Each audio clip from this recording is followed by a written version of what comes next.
Amen. All right, a recent headline from FoxNews.com says San Francisco puts 22 states on blacklist for restrictive abortion laws. And then in the article it reads, Mayor London Breed and Supervisor Valley Brown announced the measure last week. In quotes here, every day in this country, women's reproductive rights are threatened, and we have to fight back, just as we restricted spending with states that have laws that discriminate against LGBTQ people. We are standing up against states that put women's health at risk and that are actively working to limit reproductive freedoms, Breed said in a statement.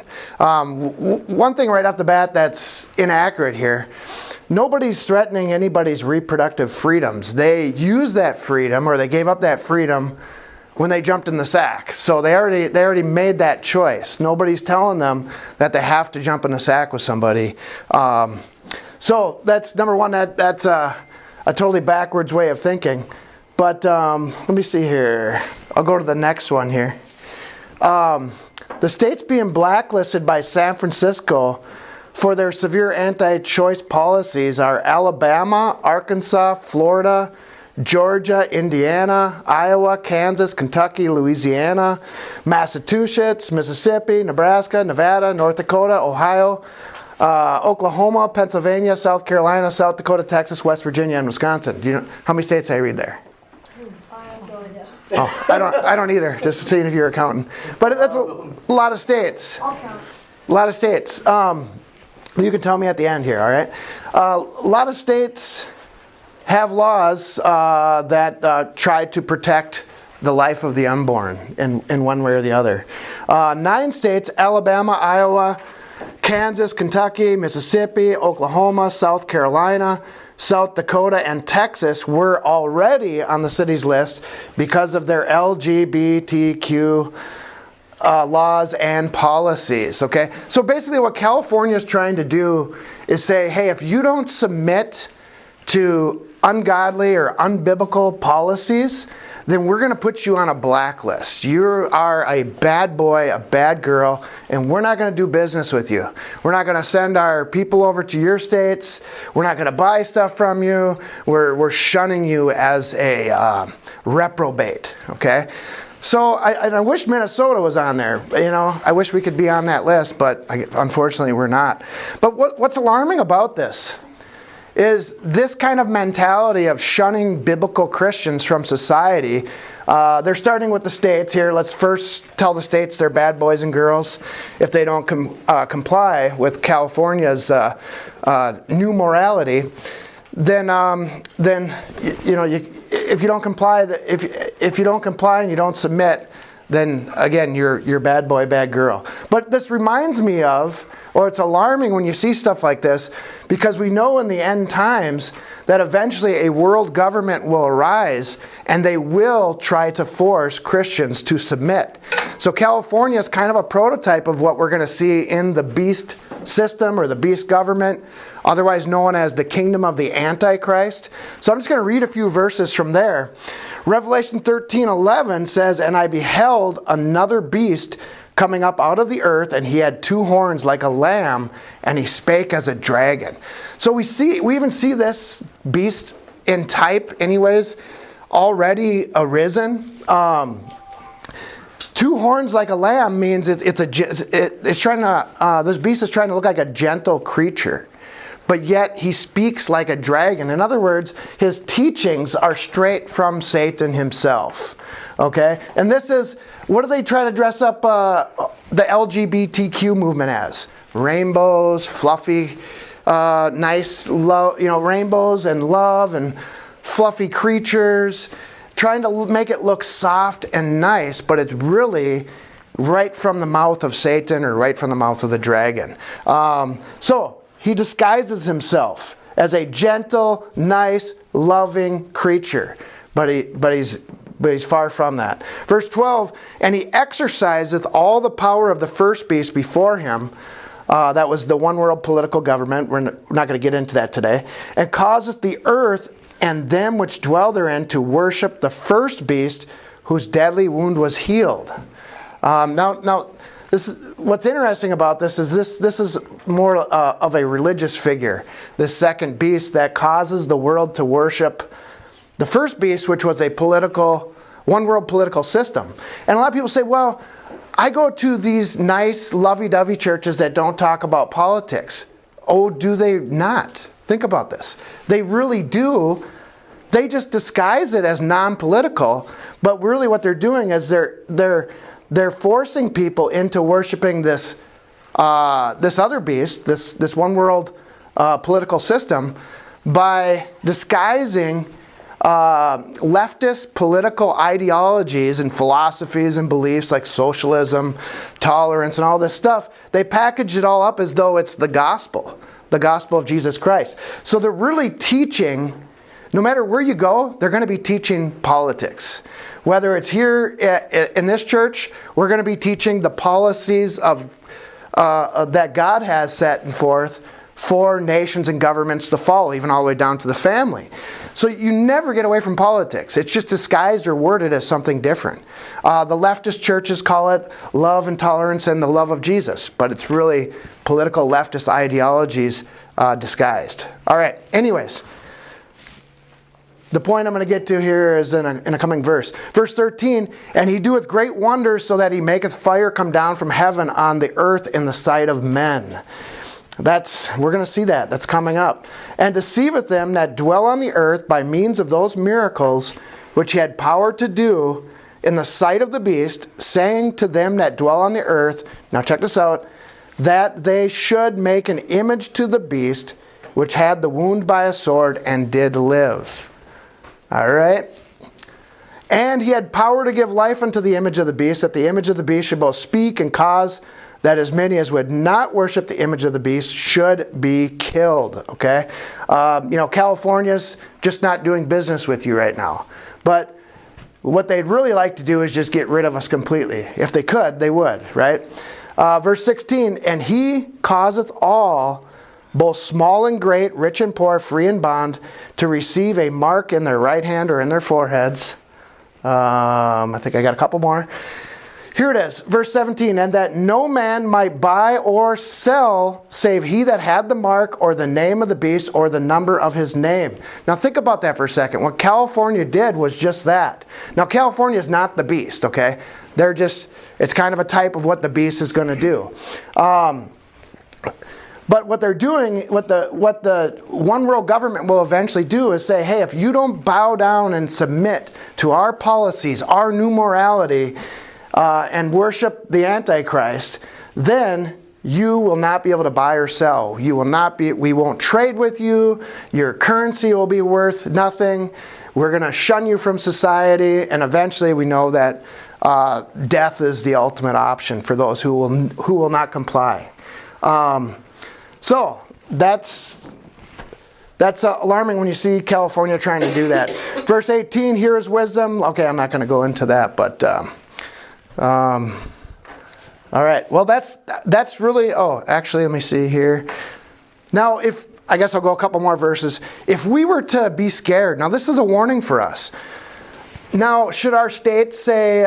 Should these other states that were on their blacklist say, "Hey, I don't want to be on their blacklist anymore. I really want to do business with them. This is hurting our economy. We really need California." But think about the alternative is. If you submit to anti-Christian policies or to the way of the world, Satan's policies, this is the outcome. This is the reward that we would get, or those people would get. Those people will get.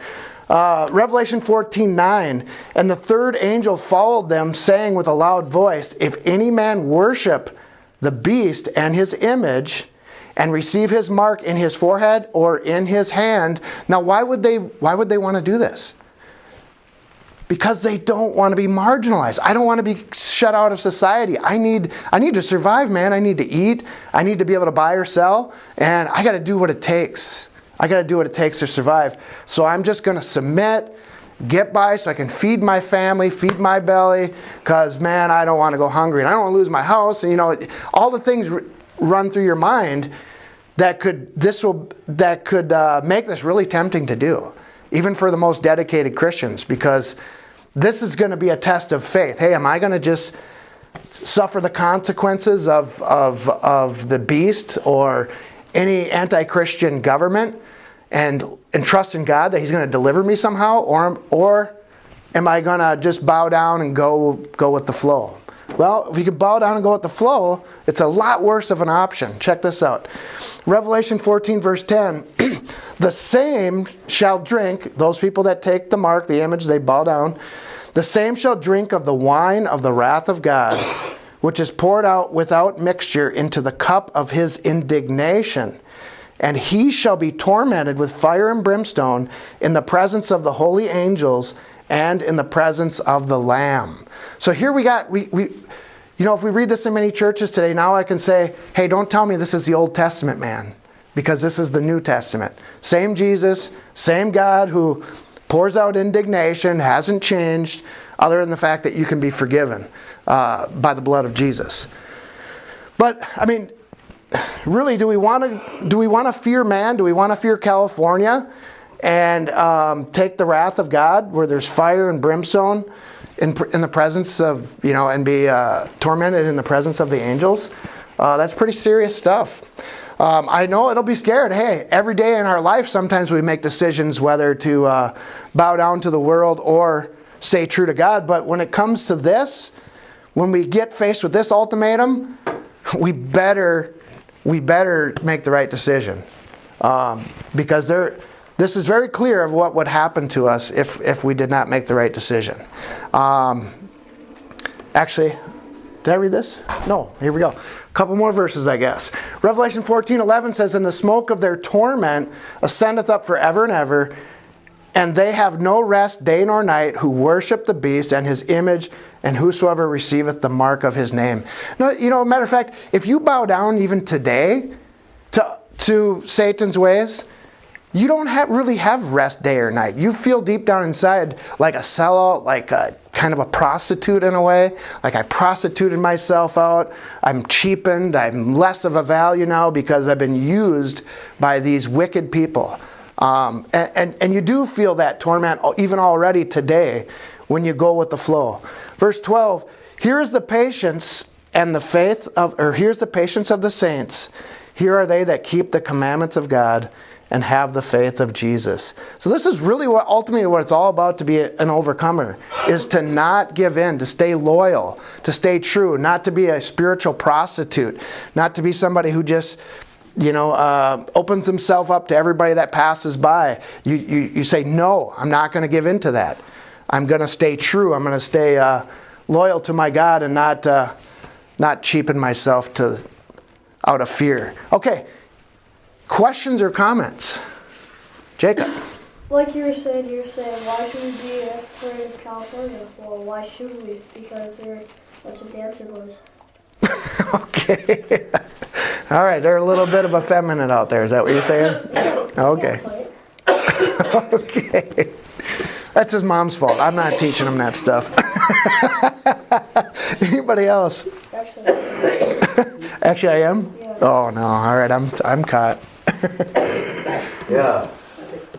If Christians would treat Muslims in this country the same as Muslims treat Christians in their country, I think it'd work out good. You know what I'm saying? I mean, Christians are being killed over there. Right. Why? But over here we accept everything. That's true. We're afraid of our own shadows. I'm sick and tired of it. Right. I think I'm glad I'm old. We definitely need freedom of choice and things like that, but we want our leadership and our laws to protect biblical morality and Christians that want to live out biblical morality. But now now we've become so lax, so tolerant that... How did it happen? It just happened. It's just amazing how fast things have happened. I mean, in the last 10 years. It's gone insane. Yeah. Ever since that Barack guy. Right, back in the 50s, you'd be looking at California would be being blacklisted by all 49 states for... But, now it's the other way around. Right. I think they're burning up, though. They are right now. Yeah, there's a lot of fires there right now. I just really feel that's kind of they earned that. Load up. I mean, it's sad because those people are being hurt, and it's not good. But. And well, Minnesota is not too far behind California in many ways. I mean, other than we have a very godly remnant here, we still have a very wicked, a lot of wicked leaders. Seems like all the big cities are a little more evil than country folks. You know what I'm saying? Right. And I'm being real general, I guess, but it seems like everything happens in the cities. Protests, marches. I'm proud to be what I am. Sure. An idiot. You know. Right. You know what I'm talking about. Yeah. Anybody else? Oh, by the way, there's 23 states. 23 states? Yeah. Okay, good. Thanks. Just under half. Just under half, okay. All right. Go ahead. I don't think we've had to make a choice yet, though. No, not an ultimate. Outwardly. Right, just little choices. In our hearts, we're making those choices, but it's not. We haven't been put to the test yet. Right. Yeah, not to the officially taking the mark of the beast, and that'll be Our kids are in school. Yeah, I will more. I mean, more and more, at least in type. Yeah, a lot more pressures today. Colleges are the worst. You feel more pressure? No, think about this. What was it? We did a study a long time ago. It was before we started these in-person gatherings, but I think it was back in 2016. We had that great American solar eclipse, and I did a bunch of research into it. But it was just, God tells us that He will show us signs and wonders in the heavens to foretell of various events coming. And I can't remember all the details about it, but that solar eclipse went right through the heart of America and kind of split it in two, if you look at pictures of the path of it. And I did about an hour study on it, going into the details of the names of the locations that it passed through, and it was really, really interesting. But the long and short of it is, it seemed as though that 2016 Great American Solar Eclipse was a sign of darkness coming upon America, like a division, or possibly a sign leading to a civil war in America. And you even have some of our leaders now in government warning about a civil war if they were to take down our president unlawfully. Without getting into all the details of that, I mean, we're living in very dangerous times. I mean, you think, well, there can't be a civil war because there's not a North and a South. Well, there can be wars within the factions of government, and there already are. Even in our intelligence services, there are battles between good people and bad people. So there's a struggle, and at any point, you could have severe divisions break out and the military get under the control of one sect. You know what I mean? It happened in Rome. It happened all throughout history. So for us to think that could never happen here, all we have to do is look back at our history, a short history, the Civil War. But civil wars don't have to be North versus South. Civil wars can be factions fighting each other. So it is very interesting considering everything that's going on. And I'm tying that into California. California's blacklisting half of the states. So these little things that they're doing lead to division and animosity. When they make official laws and statements like that, they're driving. Those are fighting words, basically. Anyways, any other last minute comments? Yeah, read Isaiah chapter 28. Woe to the leaders. It's all all about church leaders and government leaders. It's all about leaders. And, how we should study line by line, and just like what we're doing. Right. Precept must be upon precept, line upon line upon line, but never mind. Yeah. No, that's a good point. Christian Overcomers is brought to you by the tithes and offerings of our listeners. If you would like to support our ministry, please go to ChristianOvercomers.com. God bless you, and thank you for your support. Mine eyes have seen the glory of the coming of the Lord. He is is trampling out the vintage where the grapes of wrath are stored. He is loose the fateful lightning of his terrible